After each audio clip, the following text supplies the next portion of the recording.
This is your daily dose of all things royal. Welcome back, my gorgeous, good-looking friends. This weekend, the British media is in full spectacle mode over Trooping the Colour. The King, looking quite healthy. The Prince and Princess of Wales, front and center. The precision drills, the crowds, the commentary about continuity and duty. It's the kind of event designed to remind people what the working monarchy is supposed to look like. But right on cue, Prince Harry drops another Invictus Games video, timed to try and pull some of that attention his way.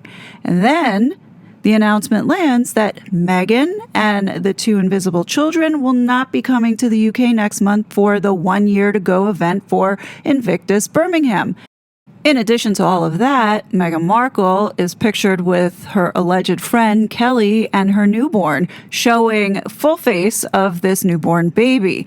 So naturally, the online space is in all different directions now. Looking here, looking there, and I'm pretty sure there's going to be more to come over the next couple days. The timing's interesting, right? While the narrative push continues that Harry misses home, that he wants to come back, that reconciliation might be on the cards, his wife and kids are staying put in California. But while the public is fed the royal pageant and the latest PR moves, something far more significant just landed in a federal courtroom in Washington. And the entire legacy media establishment would rather you didn't pay it any attention. Breaking this news first before anybody else, remember you heard it here, I'm talking about the latest joint status report in the Heritage Foundation's lawsuit against the Department of State. This is the FOIA case seeking State Department records on Henry Charles Albert David, also known as Prince Harry. Let me refresh everybody's memory, or if you're, new to this story, the key parts straight from the filing so there's no confusion. The department identified 517 potential responsive records from the Bureau of Consular Affairs, 2 from the Office of the Deputy Secretary of State, 271 from the Office of the Legal Advisor, and 217 from the Office of the Secretary. After their responsiveness review and deduplication, they are now reporting 307 records consisting of 2,487 pages of potentially responsive material still to be processed. In that status report that was posted 2 months ago, it looked like they were finally getting somewhere. They had completed the initial review. It felt like production was approaching. Now, the State Department is telling the court that they anticipate making their first production of non-exempt portions at the end of July. And after that, regular productions every 8 weeks. You heard that correctly. Every 8 weeks. We're talking about 307 records that likely is now reduced to less, and the first release is now pushed to the end of July. Then they're going to trickle every 2 months. Y'all know that this case has been running since the end of 2024. That's well over a year and a half of legal process, court supervision, and status reports. And they are still telling us they need until the end of July just to start handing over non-exempt material? Come on. What exactly are they protecting here? I've said for years that Harry lied about the real reasons he left the UK.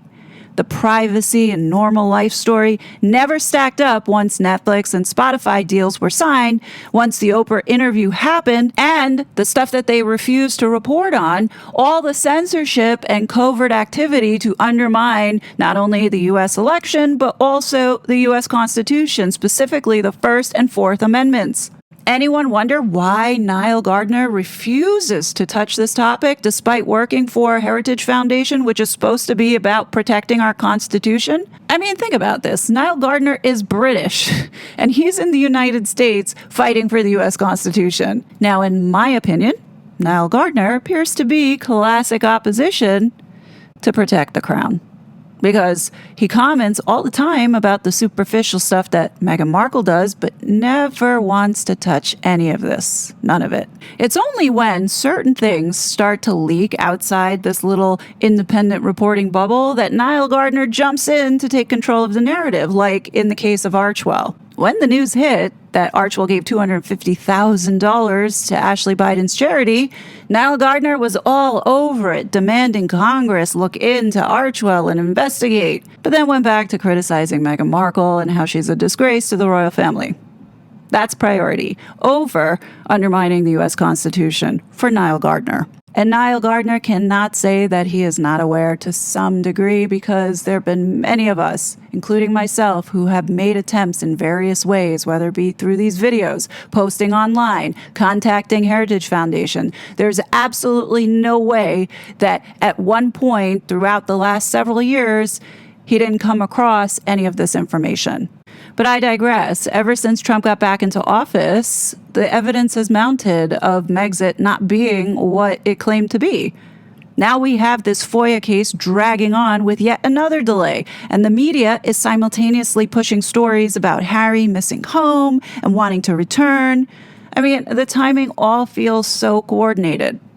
Yeah, I get this feeling that this is a part of the quiet effort to bring Harry back without triggering a bigger scandal. Are elements in the U.S. government working with palace interests to manage any diplomatic fallout from whatever is sitting in those 2,487 pages?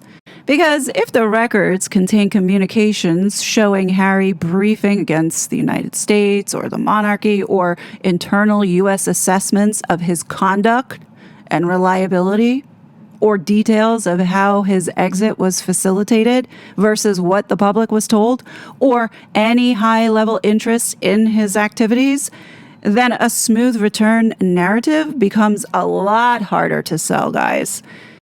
Now, you notice the State Department is only committing to quote-unquote non-exempt portions. That is bureaucratic language for heavy redactions. Privacy exemptions, deliberative process exemptions, national security exemptions. They will black out anything that actually tells us something. And they want to do it in small batches every 8 weeks, so no single release ever gains traction. All the while trying to appear that they're being transparent with the public. This is the same pattern we saw during the Biden years on multiple sensitive FOIA matters. Fight the requests, claim broad exemptions, drag the timeline out, and when forced to produce, release heavily redacted pages that reveal almost nothing. Now, the same approach is being applied to records on Prince Harry. Why? Because he still has protection from people who do not want the full picture out in public? Is that why? Correct me if I'm wrong, but 307 records should not require this kind of timeline. The department already did the responsiveness review. They already deduplicated. What is left is processing for exemptions and actual production. This is not an insurmountable task. The fact that they are pushing the first release all the way to the end of July tells me this is deliberate slow walking, period. And this drip feed schedule after that is like even more annoying. Release a small batch at the end of July, probably a handful of pages, mostly blacked out, then wait 8 weeks and do it all over again. The story never gets to build momentum, and, in some cases, journalists will move on, but I certainly won't. The public will lose interest, but I certainly won't. And by the time anything meaningful might emerge, the royal family and Harry have moved on to the next chapter as if it never happened. Perhaps Harry is back in the UK with a carefully managed image, and the damaging details have been buried under redactions and the passing of time. So what might actually be in those files? Let's talk about that. Consular affair records could cover travel, U.S. residency arrangements, or any special handling. The legal advisor's office is where you would expect legal opinions, diplomatic issues, or responses to controversies. The fact that the secretary's office had 217 potential responsive records tells you this was not low-level routine business, okay? Someone at the top was paying attention to Prince Harry's matters. That alone makes the continued delay and controlled release schedule very suspicious. And I think one of the most important parts to this is the censorship piece, which I have been highlighting, and the only one really highlighting for the last several years. Harry has aligned himself with efforts to police online speech through groups like the Center for Countering Digital Hate, The language and the marketing, remember, started with fighting myths and disinformation. And throughout the course of time, after the Twitter files exposed what these heathens were doing, it was rebranded now as protecting children from online harms. The goal is the same, folks. More tools for governments and aligned organizations like the CCDH, like Archwell Fugazi Public Charity, and so forth to decide what speech is acceptable, to pressure these platforms and to target critics. This is what they want to do. This is what they have been doing. This directly attacks the kind of work independent creators do, like myself, and more importantly, undermines core constitutional protections in the United States.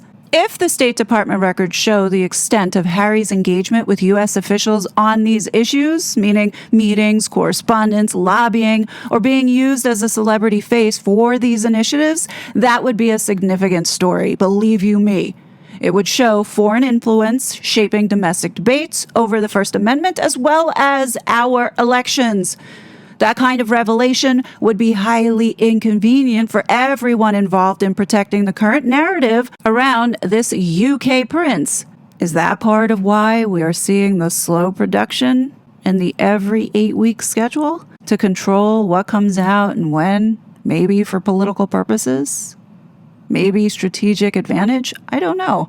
But it does raise a lot of questions. So the next joint status that we have here is due on August 11th. You know I will be watching it closely, and if they come back with more processing updates, more vague timelines, or another excuse, it will only confirm what this latest filing already suggests, which is they are in no hurry to let the public see what's really there. While the media is consumed with all this other bullshit from the Harkles, this is the story that actually matters for accountability. The documents exist, the court is overseeing the process, the State Department is choosing to slow walk and drip feed. What more can I say? That choice tells you everything you need to know about what they're trying to protect. I've maintained my position on Harry's real reasons for leaving the UK for years. Nothing in this latest status report changes that view. It only reinforces it. The delays, the excuses, the controlled release schedule. I mean, come on. There's a reason for why this is taking so long, and it likely has to do with what's happening in the background with all this other stuff that we're seeing being exposed, that Harry and Meghan seem to be tied to in one way or another. How this is going to play out at this point, I really don't know. Yesterday, Tulsi Gabbard dropped a big bombshell about those biolabs in Ukraine, and that just happened to open up a bigger Pandora's box. So when you look at the attacks on America and where it's coming from, maybe this is going to play a part. I don't know. I suspect it might, but I really don't know. As much as I'm keeping the faith here, it is getting a bit frustrating to see all of this start to unfold and there's yet to be any arrests. As exhausting as this all is, the only thing that we can do is to continue to keep talking about it, to continue to keep making the noise. Because that is what they hate the most. They really do want the last 6 years to be forgotten. Now remember, back in 2024, right before the election, everybody knew that Donald Trump was likely sure to win. I put this video out stating that we were going to start to see now Harry wanting to go back home because he misses his family. And what have we seen so far? This slow walk, positioning Harry on trying to get back home. This is what I said back in October of 2024. After reading that and their summary of everything that this couple have done to the royal family and we have witnessed, how ridiculous is all of this? Now all of a sudden we have turned the tide and now Harry's trying to get back home.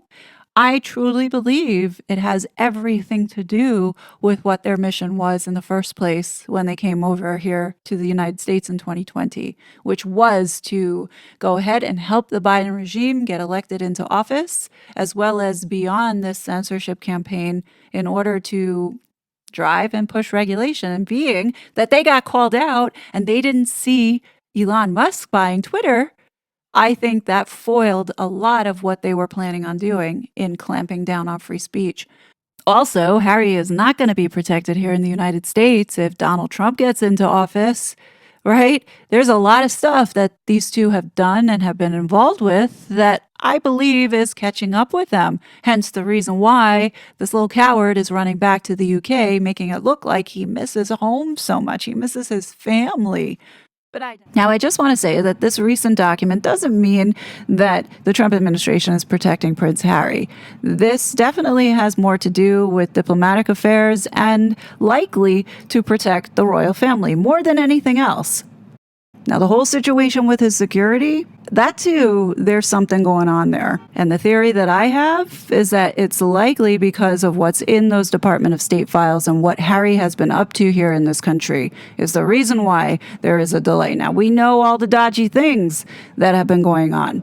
I would be inclined to say that it's likely these documents are also being shared beforehand with the palace as well as the Home Office, and is probably contributing to the delay on the release of these files. Remember, the DOJ and FBI gave a heads up to the royal family about Andrew and the Epstein files, so it's highly possible that the same thing is happening here, which will give the palace enough time to come up with their PR narrative and spin on whatever it is that is about to be released.